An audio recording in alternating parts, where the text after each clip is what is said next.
चलिए अब आपको यूरोप की तरफ लिए चलते हैं। वहां से भी एक दिलचस्प खबर गेहूं को लेकर सामने आई है, जहां पर एक तरफ गेहूं वायदा कीमतों में लगातार गिरावट आ रही है, तो वहीं दूसरी तरफ किसान और व्यापारी कम कीमतों पर बेचने को तैयार नहीं।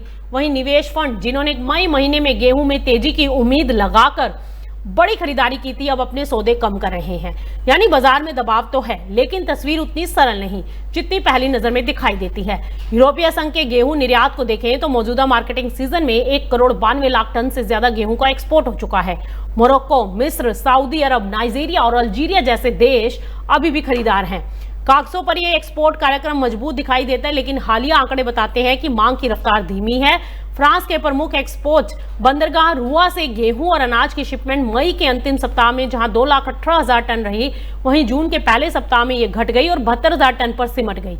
यानी एक ही सप्ताह में करीब 67% की गिरावट आ गई और यदि ये सीजन की सबसे बड़ी साप्ताहिक गिरावट मानी गई है। दूसरी तरफ सट्टा फंडों का रुख भी बदलता दिखाई दिया। मई के तीसरे सप्ताह तक निवेशकों ने यूरोनेक्स्ट गेहूं में तेजी के बड़े दाव लगाए थे, लेकिन अगले ही सप्ताह उन्होंने अपनी लॉन्ग पोजीशन में करीब 9% की गिरावट कर दी और नतीजन भारत को जो वित्तीय सपोर्ट मिल रहा था वो कमजोर, बाजारों को जो वित्तीय सपोर्ट मिल रहा था वो फिलहाल कमजोर पड़ता दिखाई दिया है।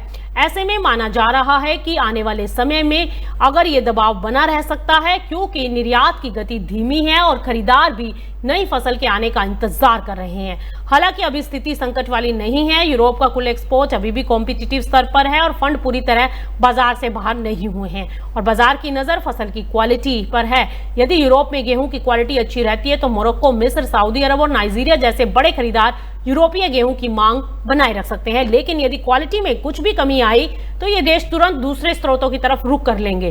तो कुल मिलाकर यूरोपीय गेहूं बाजार इस समय दबाव में जरूर है, लेकिन अभी किसी बड़ी गिरावट या संकट के संकेत नहीं है। आने वाले कुछ हफ्तों में नई फसल की क्वालिटी और निर्यात मांग ही बाजार की अगली दिशा तय करेंगे और भारत के लिए ये खबर बहुत महत्वपूर्ण है, क्योंकि यूरोप वैश्विक गेहूं व्यापार का बड़ा खिलाड़ी है। यदि यूरोप में गेहूं की कीमतें कमजोर होती हैं तो अंतर्राष्ट्रीय बाजार में कंपटीशन बढ़ेगा और वैश्विक गेहूं भाव दबाव में रहेंगे।